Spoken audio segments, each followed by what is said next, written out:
Ben Worgull and Raul Vazquez here at the Kohl Center. Wisconsin moved to 3-0 for just the third time under Greg Gard. It wasn't pretty by any stretch of the imagination. It wasn't as exciting as we saw against South Dakota and against Stanford American Family Field. Kind of a sleepy Tuesday night at the Kohl Center, a little snowy night at the Kohl Center. The crowd kind of mirrored that, and certainly the action wasn't that exciting. But Wisconsin wins 56-45 over Green Bay. Green Bay, which had really gotten blown out in their first two games against Indiana State and Georgetown, gave Wisconsin some fits in this game, primarily in the second half. Raul, as you kind of were watching this game unfold and as you've kind of had some time to process it, what stands out from tonight? It's a little bit of an uncharacteristic turnover because there were some times where they were pressing a little bit. There was one a little entry past the crowd where it just kind of deflected off and went out of bounds. That stuff isn't really characteristic of Wisconsin. It is early. They're kind of gelling, so they could correct it, but I don't know. It's a little sloppy, and it could look ugly next week against State on Wednesday. Yeah, as I kind of alluded to at the start here, Wisconsin has the pomp and circumstances of an opener, and they play really well against South Dakota. Then you go on Friday to American Family Field. There's a lot of excitement with that game. Here you're playing a Green Bay team. They had a team that had not looked good in their first two games, a team that's really young. Here it's just 8 o'clock start, late start, Tuesday night. Kind of a sleepy kind of game, and it kind of looked that way in the first half. Wisconsin didn't play all that well in the first half. They were under 30% shooting, but they led by 17. But then slowly and surely, you saw Green Bay start to play better and better and better. I think it kind of got Wisconsin on their heels a little bit. The Badgers never trailed in the second half. They just didn't look very comfortable in the second half. Part of that too is Chucky Hepburn continues to struggle. Not just from the field, but from three-point line. Tyler Wall was very uncharacteristic, missed 9 shots in the second half. Both those players were combined, I think, 4 of 25. Yep. And still you win the game, and you got guys like Carter Gilmore had some good moments, 5 points and 5 rebounds in over 20 minutes off the bench. Jordan Davis with double figures in back-to-back games. Max Klesmit, who had an 0 in 17 minutes on Friday, he played much better. He had 9 and 6. So you started to see different guys start to step up, and I think that's key for Wisconsin. I saw a lot of different combinations too in this game. 4 different guys were at the point guard position. Wisconsin went 3 forwards for a point, and that's kind of what you're seeing with this team right now. It's early, so there's a lot of different combinations because there's so many pieces Greg Gard just doesn't know about, and he has confidence in a lot of guys.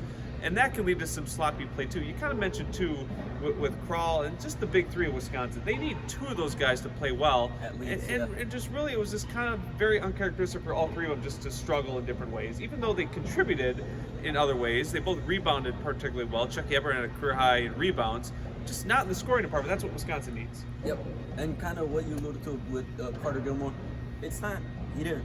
when you look at the stat sheet, if you didn't watch the game, it's not going to be anything crazy. Had 5 points, had 5 rebounds, but kind of Greg Gard said in the postgame, he's just solid. He just did his role, and with Tyler Wall getting into foul trouble, that's what you need.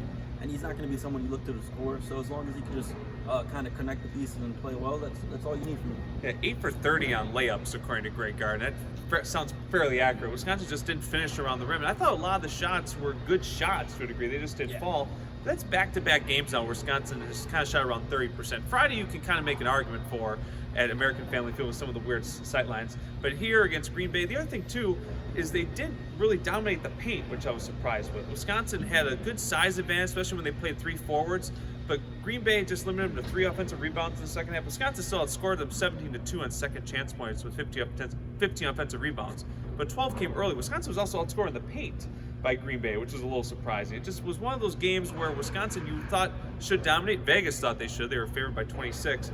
And 29. Only 29, it went up. So, and only kind of win, barely by, double figures, kind of leaves a weird taste in your mouth. But you can look at it glass half empty. That's the approach. Or glass half full is that they won without Hepburn, without Wall, and they got out of their system before they go to the Bahamas and play a top-ranked, top 25 Dayton team.